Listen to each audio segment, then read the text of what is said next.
இது மகிமை நேரம். மகிமை டிவி நேயர்களை அன்புடன் வாழ்த்துகிறேன். மகிமை நேர நிகழ்ச்சிக்கு உங்களை அன்புடன் வரவேற்கிறேன்.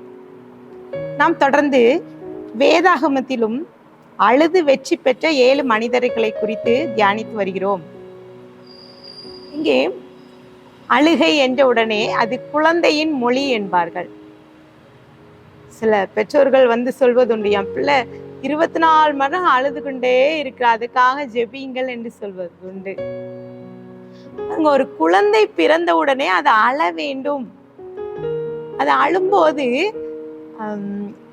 ஒருவேளை அதனுடைய சுவாசம், நுரையீரல்லே காற்று அது சுவாசிக்க கூடிய தன்மை அப்போதான் அந்த பிள்ளை பெற்றுக்கொள்ளுமா. ஆனால் சில பிள்ளைகள் அழாத பட்சத்திலே அந்த மருத்துவர் அந்த குழந்தையை தலைகீழாக பிடித்து அடிப்பார்கள். ஏனென்றால் அந்த அழுகை அந்த பிள்ளை முதலாவது அவன் இந்த உலகத்தின் காற்றை சுவாசிப்பதற்கு உதவுகிறது. பிரியமானவர்களே, இன்றைக்கும் சில நேரங்களில் சில மனிதர்கள் அழுகை என்ற உடனே அவர் சோர்ந்து விடுவார்கள். ஆனால் வரலாற்று ஆராய்ச்சியாளர்கள் என்ன சொல்கிறார்கள்? 85% பெண்களும் 73% ஆண்களும் அழுத பின்னரே தான் நன்றாக சமாதானத்தை பீஸ்ஃபுல்லாக இருக்கிறேன் என்று உணர்ந்ததாக இங்கே குறிப்பிடப்பட்டிருக்கிறது. அந்த அழுகை நம் வாழ்க்கையிலே ஒரு சாதனையை கொண்டு வருகிறது. நாம் அழும்போது நம் வாழ்க்கை பயணம் மாற்றப்படுகிறது. இன்றைக்கு வேதாகமத்திலும் ஒரு பெண் அழுது அவள் வெற்றி பெறுகிறாள். பாருங்க, நம்ம எல்லாத்துக்கும் தெரிந்த அழுகைன்னொன்னே தெரிந்தது அன்னாள். அவள் அழுகை எப்படிப்பட்டதான அழுகை? அவள் குழந்தை இல்லை, பிள்ளை இல்லாததினாலே அவள் அழுகிறாள். பாருங்க, எத்தனை குடும்பங்கள்ல இன்றைக்கு குழந்தை இல்லாம அழுது கொண்டே இருக்கிறார்கள் பிள்ளைகள். ஆதியாகமம் 11:30 சாராளுக்கு பிள்ளை இல்லை, மலடியா இருந்தா என்று அங்கே குறிப்பிடப்பட்டிருக்கிறது. ஆதியாகமம் 15:2 ஆபிரகாம் சொல்கிறார், கர்த்தராகிய ஆண்டவர் அடியருக்கு என்ன தருவீர், நான் பிள்ளை இல்லாமல் இருக்கிறேனே என்று சொல்லி அங்கே சாராளும் இங்கே ஆபிரகாமும் சொல்கிறார். ஆதியாகமம் 25:21 மலடியாயிருந்த தன் மனைவிக்காக ஈசாக்கு கர்த்தரை நோக்கி வேண்டுதல் செய்தான். கர்த்தர் அவன் வேண்டுதலை கேட்டார். அவன் மனைவி ரெபேக்காள் கற்பம் தரித்தாள் என்று குறிப்பிடப்பட்டிருக்கிறது. இன்னும் ஆதியாகமம் 29:31 லேயாள் அற்பமாய் எண்ணப்பட்டாள் என்று கண்டு அவள் கற்பந்தரிக்கும்படி செய்தார். ராகேலோ மலடியாய் இருந்தாள் என்று அங்கே வேதம் சொல்கிறது. நியாயாதிபதிகள் 13:2 அப்பொழுது தான் வம்சத்தானாகிய சோரா ஊரானாகிய ஒரு மனுஷன் இருந்தான். அவன் பேர் மனோவா. அவன் மனைவி பிள்ளை பெறாத மலடியாய் இருந்தாள். லூக்கா 1:7 எலிசபெத் மலடியாய் இருந்தபடியினால் அவர்களுக்கு பிள்ளை இல்லாதிருந்தது. இருவரும் வயது சென்றவர்களாய் இருந்தார்கள். பாருங்க, இன்றைக்கும் அநேக குடும்பங்கள்ல இந்த வார்த்தைகள், மலடியா இருக்கிற, பிள்ளை இல்லை, திருமணமாய் இத்தனை வருடம் குழந்தை இல்லை, இந்த காரியத்துக்காக அநேகர் அழுது கொண்டு இருக்கிறாங்க.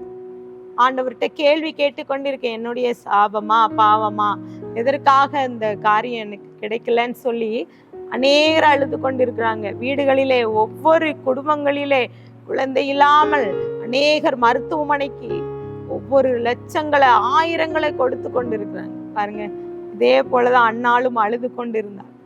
அவளுடைய அழுகை பாருங்க, அவள் கணவன் தெரியும் எல்கானா, அவளுக்கு 2 மனைவி. பாருங்க, அவள் குழந்தையில 2வது மனைவிக்கு 10 குமாரர்கள் இருக்காங்க. அவன் சொல்றான், ஏன் அழுறா அண்ணாலே, ஏன் அழுகிறார், ஏன் சாப்பிடாது இருக்கிறாய் என்று சொல்லி எல்கானா கேட்கிறார். எவ்வளோ துக்கம் பாருங்க, அந்த துக்கத்தை சொல்லவே முடியாது.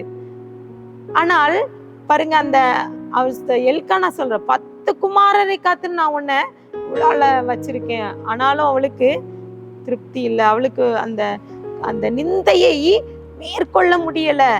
பாருங்க, ஒவ்வொரு வருடமும் அவன் ஆலயத்துக்கு செல்லும் போது, அவள் பலியிட செல்லும் போது அவளுடைய சக்களத்தை அவள் நிந்தித்ததை பார்த்து அவள் கேட்டு அழுகிறாள்.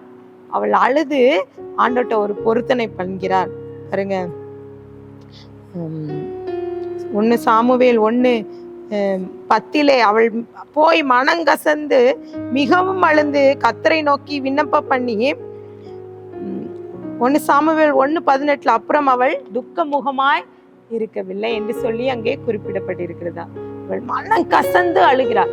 அவள் இதுவரைக்கும் மனுஷன் முன்னாடி அழுது அவள் அந்த வருடத்திலே ஆலயத்துக்கு போய் ஆண்டவர் சமூகத்துல போய் மனம் கசந்து அழுகிறாள்.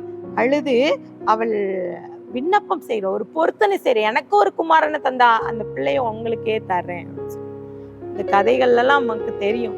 ஆனால் இந்த அன்னாள் என்ன செய்கிறாள்? அவள் துக்க முகமாய் இருக்கவில்லை. இன்றைக்கும் பிரியமானவர்களே, இந்த வார்த்தையை கேட்டுக்கொண்டிருக்கிற நீங்க கூட ஒவ்வொரு நாளும் துக்கத்தோடு இருக்கிறீங்களா?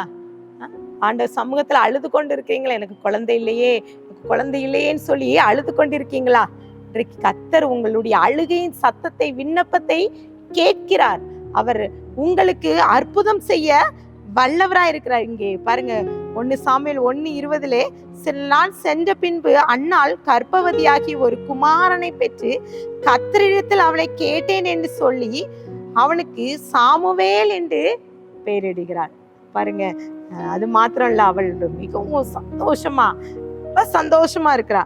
பாருங்க, 1 சாமுவேல் 1:11 சேனைகளின் கர்த்தாவே தேவரீர் உம்முடைய அடியாளின் சிறுமையை கண்ணோக்கி பார்த்து உம்முடைய அடியாளை மறவாமல் நிலைத்தருளி உமது அடியாளுக்கு ஒரு ஆண் பிள்ளையை கொடுத்தாள். அவள் உயிரோடு இருக்கும் நாள் சகல நாட்கள் அவனை கர்த்தருக்கு ஒப்பு கொடுப்பேன் என்று சொன்னாள். அதே போல அன்னாள் அவளுடைய குமாரனை கர்த்தருக்கு ஒப்பு கொடுக்க. பாருங்க, 1 சாமுவேல் 2:1 என் இருதயம் கர்த்தருக்குள் களி கூறுகிறது, என் கொம்பு கர்த்தருக்குள் உயர்ந்திருக்கிறது என்று என் பகைஞர் மேல் என் வாய் திறந்திருக்கிறது, உம்முடைய இரட்சிப்பினாலே சந்தோஷப்படுகிறேன் என்று சொல்கிறேன். இன்றைக்கு கூட ஆண்டவர் உங்களை சந்தோஷப்படும்படி செய்வார்.